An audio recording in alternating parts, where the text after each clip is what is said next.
Alors bonsoir à tous. Je suis très heureux d'être parmi vous ce soir et donc de faire une intervention sur un sujet qui est assez large, c'est l'histoire de l'Église de l'Orient. Alors avant de définir ce qu'est l'Église de l'Orient, moi j'insiste beaucoup sur le L apostrophe. Pourquoi ? Parce qu'on différencie en fait cette Église par rapport à d'autres églises orientales. Souvent en France on utilise l'expression Église d'Orient. Pour moi c'est un terme un peu générique qui englobe toutes les églises orientales. Et lorsqu'on met le L apostrophe, à ce moment-là on parle spécifiquement de l'église de Mésopotamie. Donc aujourd'hui, la conférence, ça sera sur l'église de l'Orient, donc l'église qu'on appelle assyro-chaldéenne, qu'on appelait aussi au Moyen-Âge l'église nestorienne. Je vous propose un petit plan assez rapide. Comme vous voyez, c'est en 10 points et on va donc parcourir tous ces points assez rapidement. Donc l'église de l'Orient, donc elle est héritière de l'église de ce qu'on appelait Corée. Donc Séleucide-Ctésiphon, qui était à l'époque la capitale de l'empire perse sassanide, donc au sud de l'actuel Irak, au sud de Bagdad, environ à une quarantaine de kilomètres. Cette église, on l'appelait par plusieurs dénominations, notamment l'église des Perses, puisqu'elle a été fondée dans l'empire des Perses, à l'extérieur de l'empire romain, d'où son nom Église de l'Orient, c'est-à-dire à l'orient de l'empire romain. De culture sémitique, biblique, et donc il y a un lien très profond avec le judaïsme. Et donc nos premières communautés, outre les populations, disons, mésopotamiennes, que ce soit les descendants des anciennes civilisations, les Assyriens, les Babyloniens, etc. Et il y avait aussi des populations juives autochtones, descendantes des déportations à la fois assyriennes et babyloniennes, mais aussi des populations arabes, notamment dans le sud de l'actuel Irak, où des communautés entières étaient converties au christianisme. Et donc cette église a été, comme je le rappelle ici, de culture arménienne et biblique, elle a été qualifiée à partir du 5e siècle d'église nestorienne, tout au long du Moyen-Âge, et notamment par les Grecs et les monophysites, de façon dépréciative, pour ne pas dire péjorative. Est-elle nestorienne pour autant ? Ça, c'est la grande question qui se pose aujourd'hui encore, même si la branche non unie de cette église, qu'on appelle aujourd'hui l'église de l'Orient des Assyriens, rejette ce qualificatif. Et dans un ouvrage de la fin du XIIIe siècle qui s'appelle Ktaud Marganitha, Al-Shrarat Christianuta, le livre de la perle sur la vérité du christianisme, donc notamment dans la partie 3, chapitre 4, l'auteur, qui était un évêque, un archevêque de cette église, qui s'appelle Mar'audisho Barbricha, il est mort en 1318, donc lui avait le titre d'archevêque de Nizib et d'Arménie. Voilà ce qu'il dit, donc je cite, proteste contre l'usage fait de l'appellation de nestorien. Il affirme, je cite, les Syriens orientaux ou membres de l'église de l'Orient n'ont nullement changé leur foi pour recevoir celle de Nestorius, qui ne fut jamais leur patriarche, mais celui de Byzance, et dont au superflu, ils ignoraient la langue grecque. Mais entendant parler de son enseignement, ils le reconnurent conforme à la foi qu'eux-mêmes avaient toujours gardée, et refusèrent d'anathémiser Nestorius. Ils ne marchèrent pas à sa suite, car c'est plutôt lui qui les suivit. Vous voyez, donc là, pour cet auteur du XIIIe siècle, il n'y a pas d'ambiguïté. Cette église, elle a été fondée, disons, elle est apostolique, elle a été fondée par les apôtres et non à la suite de l'enseignement prétendu de Nestorius. Vous voyez ? Alors, nestorienne ou pas, donc cantonnée dans l'empire perse sassanide, isolée du reste de la chrétienté à partir du 5e siècle, cette église devint plus missionnaire que jamais. Elle connut en Asie un rayonnement extraordinaire, notamment entre les 7e et 14e siècles, avec une chrétienté estimée à l'époque à 80 millions de fidèles, administrée par 250 archevêques et évêques, répartis sur tout le continent asiatique, et l'étendue géographique partait de l'île de Chypre, sur la Méditerranée, jusqu'à la mer du Japon, et on avait même des communautés donc de cette église au Japon même.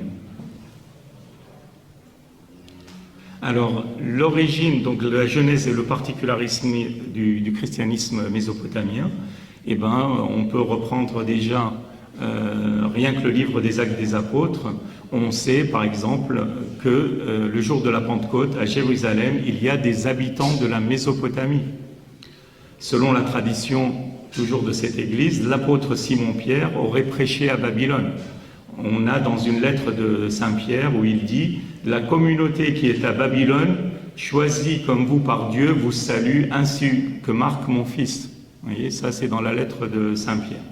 Une tradition locale reconnaît dans les mages venus à Bethléem, qui n'étaient pas des rois, même si en Occident on parle toujours des rois mages.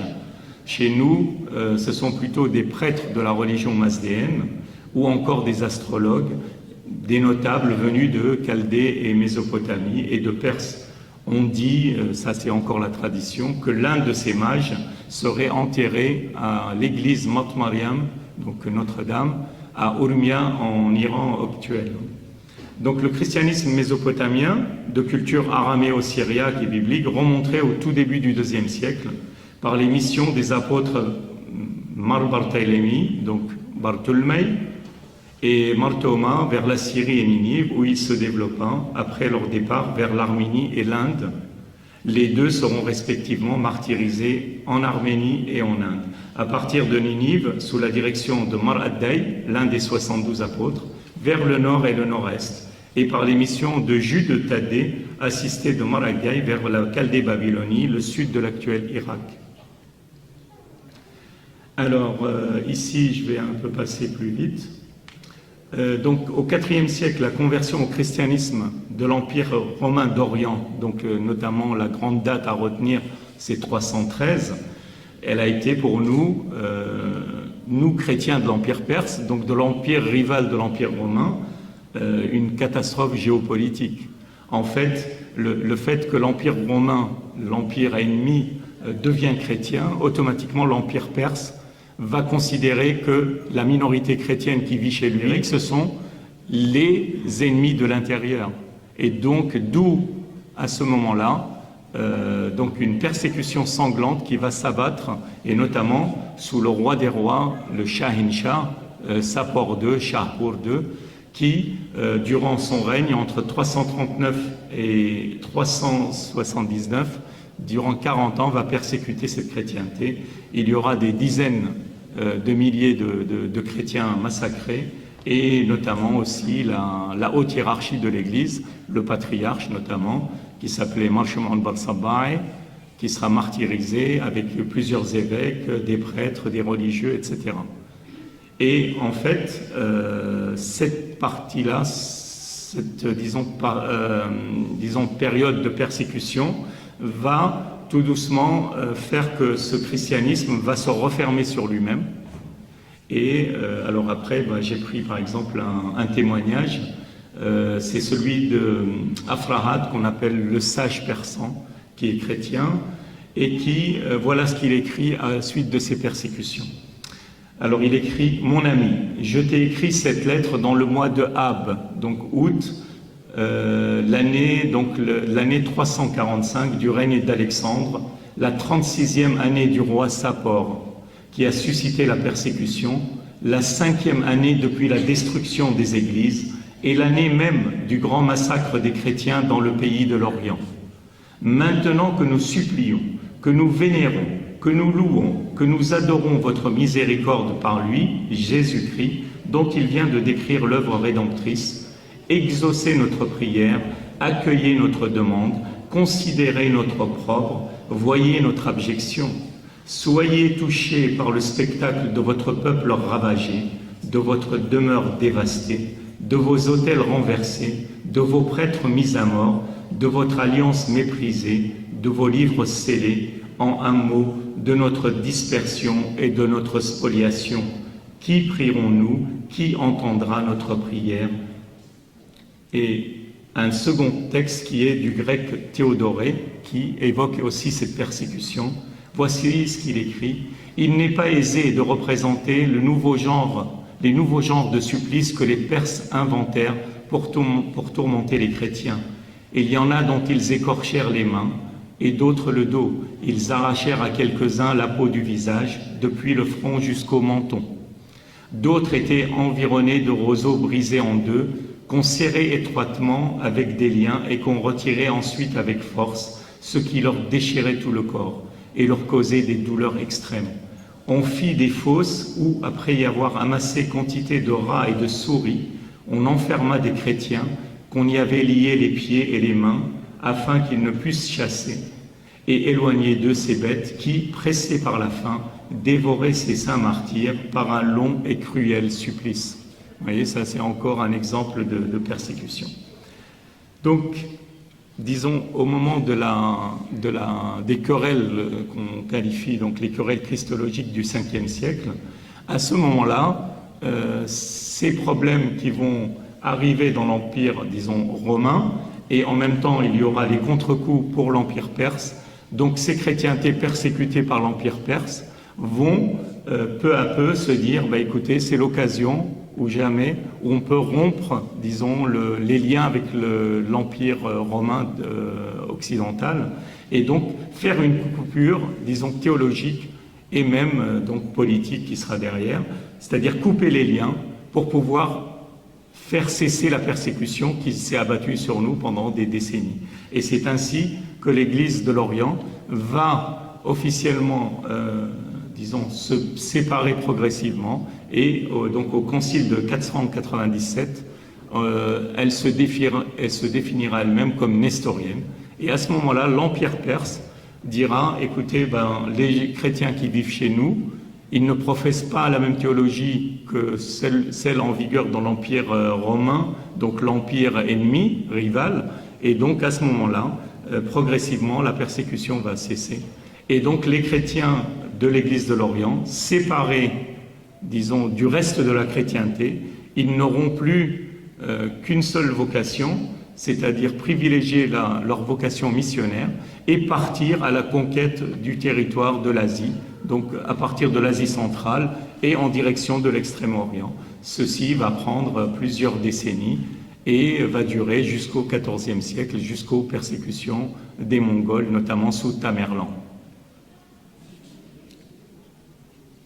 Alors, donc pour revenir un petit peu au niveau du sud de l'actuel Irak et disons, des territoires plutôt du Proche et Moyen-Orient, on sait, on sait par exemple qu'au IIIe siècle, il y avait une vingtaine d'évêchés en Mésopotamie, dans la péninsule arabique et sur les rives du golfe arabo-persique, avec des communautés chrétiennes et des couvents et monastères, notamment dans les îles de Faylaka, qui est au large du Koweït, dans l'île de Karg, côté iranien, donc qui est aujourd'hui un terminal offshore, dans l'île Noire, qui est dans les Émirats arabes unis, ou encore à Socotra, au large du Yémen, dans l'océan Indien.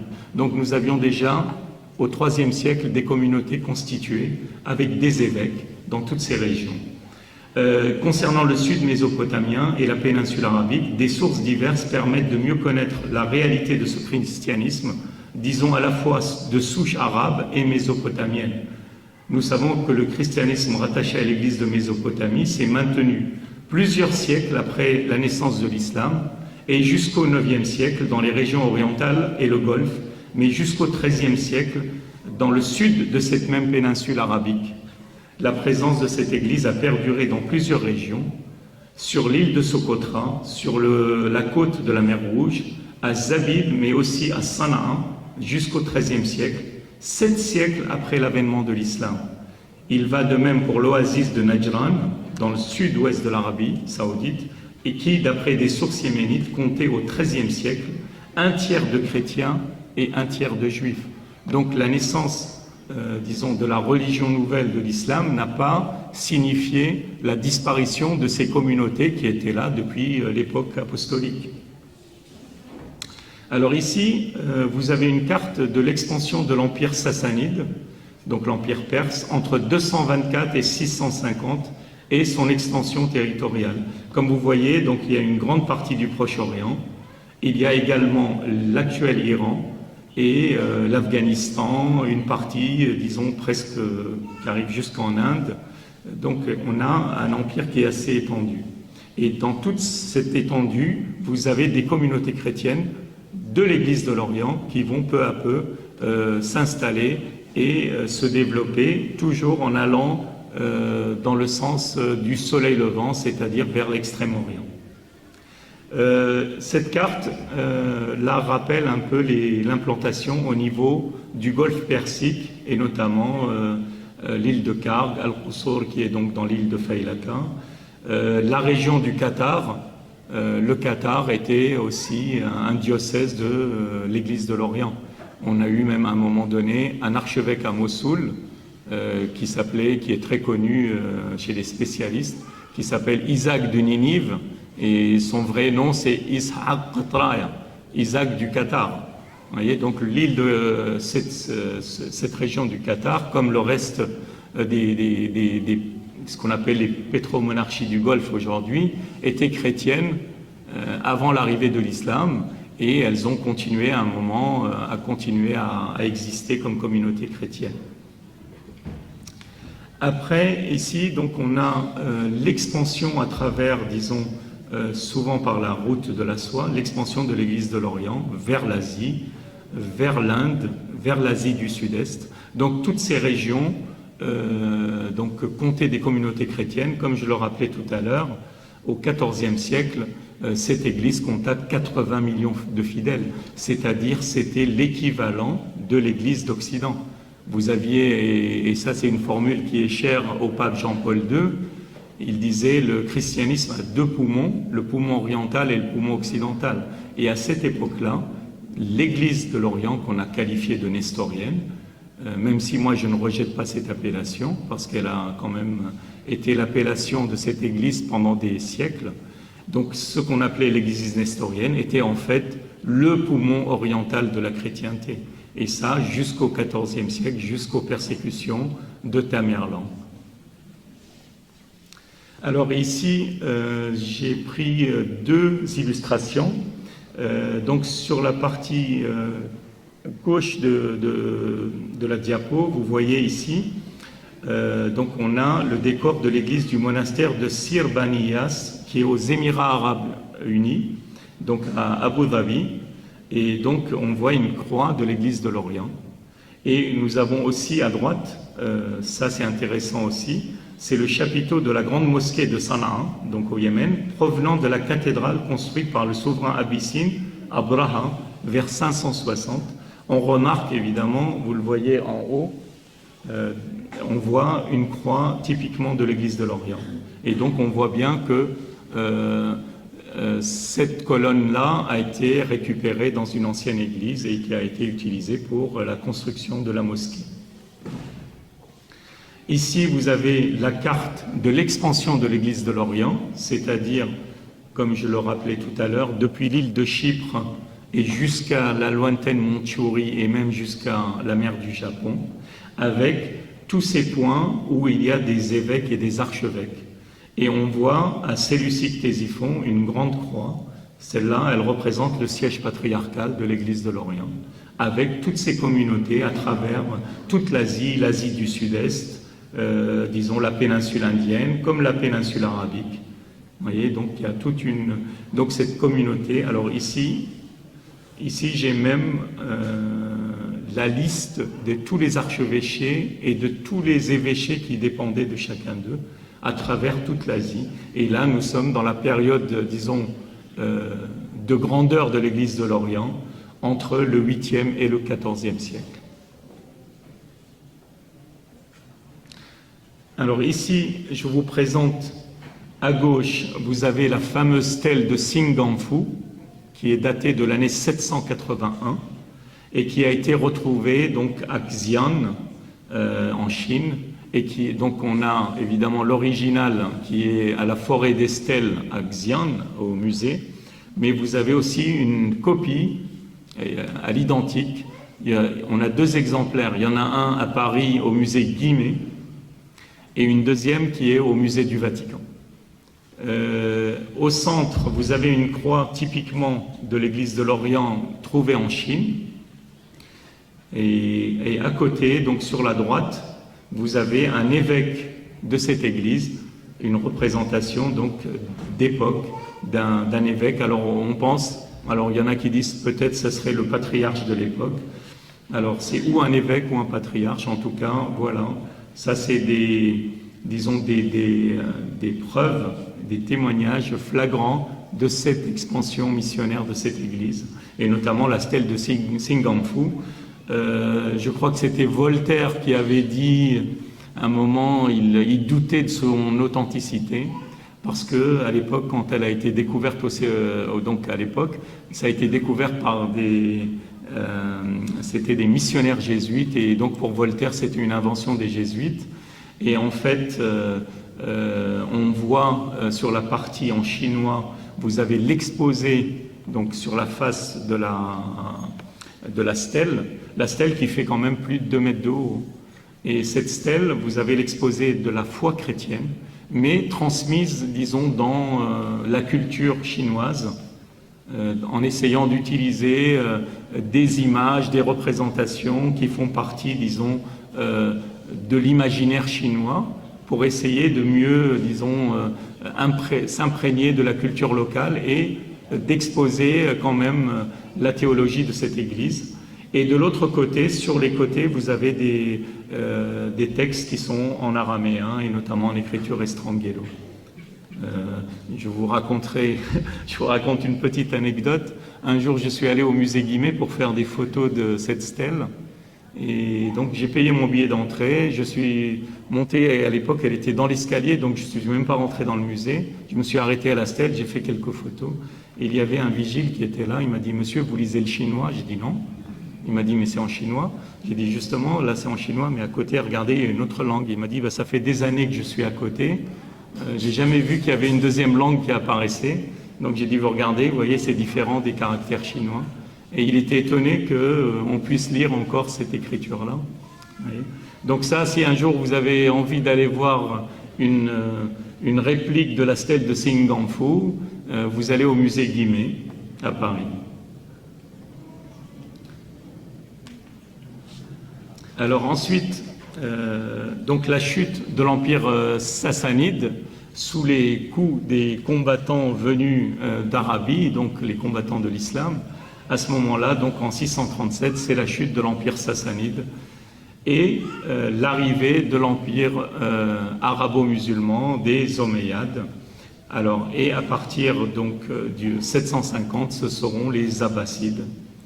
Et donc les nouveaux maîtres, à la fois Omeyyades et Abbassides surtout, qui connaissent donc la culture de ces chrétiens autochtones, les chargent de traduire en arabe, langue des vainqueurs, que ceux-ci essayent d'imposer en remplacement de l'araméen les sciences de l'Empire byzantin concurrent. Toutes les disciplines de ces sciences, médecine, philosophie, littérature, mathématiques, astrologie, etc., sont enseignées par les chrétiens à leurs nouveaux maîtres arabes. Ils sont de plus confrontés au discernement d'un premier dialogue islamo-chrétien original et inégalé, notamment à la cour des califes abbassides. De cette époque datent les grands textes d'apologie chrétienne, mais aussi les inévitables polémiques entre les deux religions. Les califes manifestent de l'intérêt pour tous ces érudits chrétiens, tels Hunayn ibn Ishaq, et choisissent parmi eux leurs médecins attitrés, comme la dynastie des Bortisha. Cette estime des autorités ne signifie nullement une protection totale. Maintes exactions, voire des persécutions épisodiques, jalonnent cette histoire commune sur fond d'intolérance musulmane. Toute une littérature en langue française existe sur cette période abbasside et sur ces sujets ô combien révélateurs de l'esprit de cette époque, marqué à la fois par un dialogue et la confrontation des idées entre érudits chrétiens et musulmans.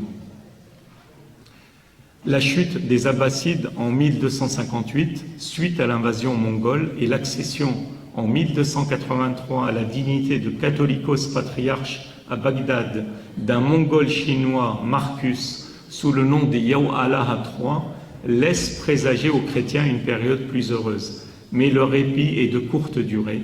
Seule sa conversion à l'islam au XIVe siècle, sous le terrible Tamerlan, marque une rupture tragique. Les nouveaux conquérants se convertissent progressivement à l'islam et reprennent envers les chrétientés, disons de l'Église de l'Orient, la suite des empires persécuteurs. Ces derniers vivent alors un crépuscule culturel et une déchéance progressive, le début d'un repli sur soi, prélude à la persécution ottomane.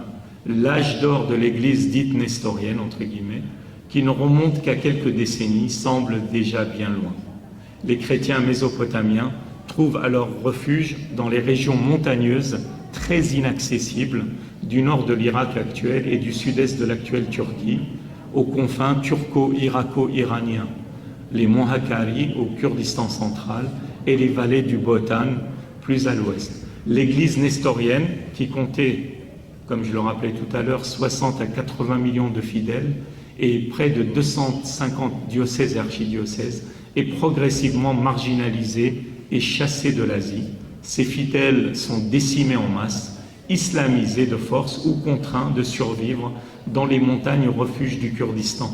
Ils entament alors une période obscure et de déchéance, faisant dire en 1904 au spécialiste des premiers siècles de cette église, l'abbé français Jérôme Labour, 1874-1957, je cite, « déplorable héritier d'une église qui, pendant 11 siècles, a été pour les populations de l'Asie antérieure et de l'Extrême-Orient la dispensatrice de la civilisation et de la culture chrétienne. » Alors ici, donc d'autres illustrations. On voit sur l'image de gauche, donc ce sont des chrétiens nestoriens en procession le dimanche des Rameaux dans une peinture murale de la dynastie des Tang, découverte dans une église nestorienne à Hosho en Chine. Au milieu, vous avez une pagode, la pagode d'Akin, donc en Chine également, qui fait partie de l'actuelle, qui, disons, a été sans doute une église nestorienne construite sous la dynastie des Tang et située à ce qui était alors Shan'an, l'actuel Xi'an. Enfin, à droite, là c'est quand même un monument plus proche de nous, hein, c'est l'église Saint-Germain-des-Prés à Paris. Alors pourquoi j'ai mis l'église Saint-Germain? Tout simplement, c'est qu'en 1287, un moine mongol de l'église de l'Orient qui s'appelle Rabban Sauma, il vient à Paris. Il est en mission pour les princes mongols. Il essaye de constituer une espèce d'alliance avec les puissances occidentales, les puissances européennes, pour faire une alliance avec les Mongols. Donc c'est lui qu'on va dépêcher.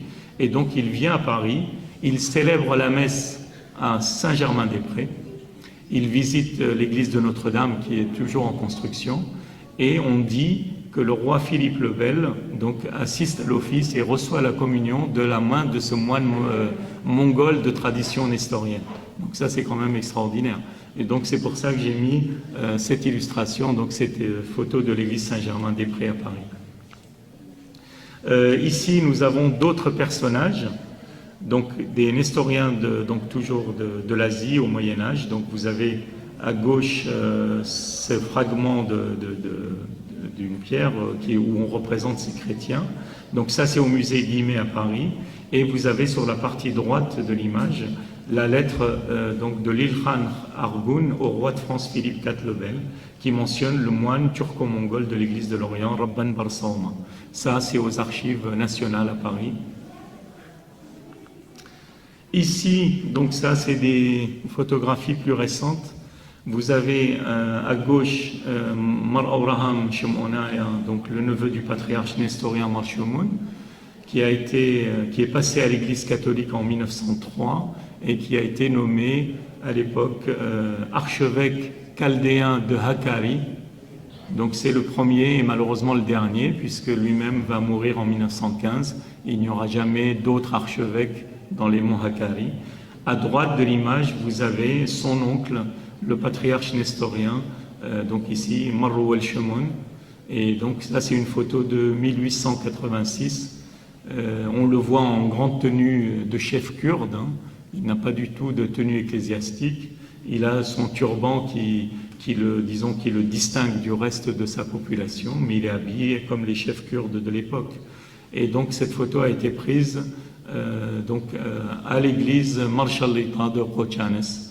Et donc c'est une photo de 1886 qui est aux archives du Lambeth Palace, donc à l'archevêché de Canterbury à Londres. La photo suivante, là aussi donc récente, elle est de 1903. Vous avez donc au centre de l'image le jeune patriarche, Benyamin Shumun, qui a succédé à Marwa al-Shumun, son oncle, puisque à l'époque c'était une succession. À l'époque c'était une... Ça marche plus. Ça marche? Alors, donc c'était à l'époque, donc c'était la succession par népotisme, donc la neveu, et cette tradition a perduré dans l'église qu'on appelait l'église nestorienne entre 1450 et 1975. Et donc ce jeune ici, donc c'est Mar Benyamin Shumun, qui vient d'être intronisé patriarche de l'église nestorienne. Et donc à l'époque, il avait, je crois, 17 ans. Ouais. Et son neveu prendra sa succession quelques années plus tard, lui, à l'âge de 12 ans. Donc ça, c'était évidemment c'était les mauvais côtés, disons, de la transmission par népotisme. Et en fait, quand on parle d'église de l'Orient, on parle évidemment de l'église mère, qu'on a qualifiée de nestorienne, mais pourquoi il y a eu un moment une branche catholique? Eh bien, c'est justement à cause de ça. Parce qu'au bout de 100 ans de maintien de cette tradition, il faut le rappeler, elle a été instituée par le patriarche Marshallman IV en 1450, en décidant unilatéralement, en disant, écoutez, à partir de maintenant, il n'y aura plus d'élection du patriarche par le synode des évêques, c'est une décision patriarcale, mon successeur sera mon neveu à ma mort, et ainsi de suite. Et donc, au bout de 100 ans, quelques évêques ont dit non, là c'est un abus, on ne peut plus accepter, et c'est à ce moment-là que Yohannan Sulaqa a été choisi et envoyé à Rome pour être le nouveau patriarche de la branche, disons, catholique, c'est-à-dire de la branche qui refusait cette transmission du patriarcat et des évêchés, puisqu'après ça s'est étendu aux évêchés. Même les évêques étaient issus des mêmes familles et ça a perduré jusqu'à encore récemment. Le dernier patriarche, donc Marishai Shumun, a été intronisé à l'âge de 12 ans en 1920 et il a vécu une grande partie de sa vie exilé d'abord des monts Hakkari où il a été chassé en 1915 avec sa famille, ensuite de l'Irak dans les années 30 et notamment après le massacre de 1933, les massacres de Semel. Suite au massacre d'août 1933, le gouvernement irakien a pris donc un arrêté, un décret du ministre, c'était le ministre de l'Intérieur qui s'appelait Hekmat Suleiman, qui a décidé d'abord de retirer la nationalité irakienne à Marwa Shumun, et donc il lui a retiré sa nationalité irakienne. Et le lendemain, il y a eu un deuxième décret, toujours du même ministre de l'Intérieur, qui demandait l'exil du patriarche et de sa famille hors d'Irak. Et c'est ainsi que Mar Shumun et sa famille, après avoir subi à la fois le génocide de 1915 et de leur population, les massacres en Irak après l'indépendance de l'Irak, donc le 11 août 1933, et ensuite exilé. Alors donc les Anglais ont accepté de le recevoir dans l'île de Chypre. De là-bas, il est parti en Angleterre, ensuite aux États-Unis en 1940. Et donc l'église qu'on appelait l'église nestorienne s'est retrouvée décapitée au niveau local et donc sa hiérarchie exilée aux États-Unis. Et c'est en 1975, donc le patriarche est assassiné par un de ses cousins, donc pour une histoire un petit peu d'honneur familial, etc. Enfin bon, bref, c'est ce qu'on a prétexté pour... Et donc l'assassinat de Marishai Shumun a fait que ça a été aussi la fin, de la transmission par népotisme du patriarcat. Et donc son successeur, Mar Khanin Yaden Khan, qui était l'archevêque de Téhéran, donc en Iran, a été élu par le synode des évêques, et depuis, tous les patriarches qui ont suivi ont été élus. Ça, c'était une petite, parenthèse. Ensuite, donc, l'Église de l'Orient a été victime, évidemment, tout au long des siècles de persécutions, et notamment au XIXe siècle, ce qu'on appelait les massacres de Badr Khan et de Nur Allah Bey, donc les deux princes kurdes, un de Hakkari, l'autre de Botan. Et il y a eu à ce moment-là, entre 1843 et 1846, donc des massacres qui ont coûté la vie à 10 000 chrétiens de ces régions, notamment des gens de Tiare et de Troum. Ensuite, il y a eu donc 1915, évidemment, qui ne fut pas seulement un génocide arménien, et qui a aussi concerné tous les chrétiens, disons, de l'Est anatolien.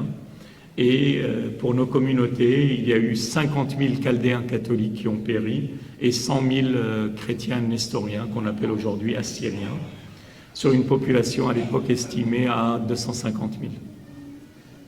Près de 100 000 rescapés trouvent refuge en Irak, Mésopotamie, sous mandat anglais, après les massacres que je rappelais à l'instant des 3 000 chrétiens tribaux à Semel, près de Dohok, le 11 août 1933 par les troupes du colonel Bakr Sadri et des supplétifs arabo-kurdes recrutés pour l'occasion.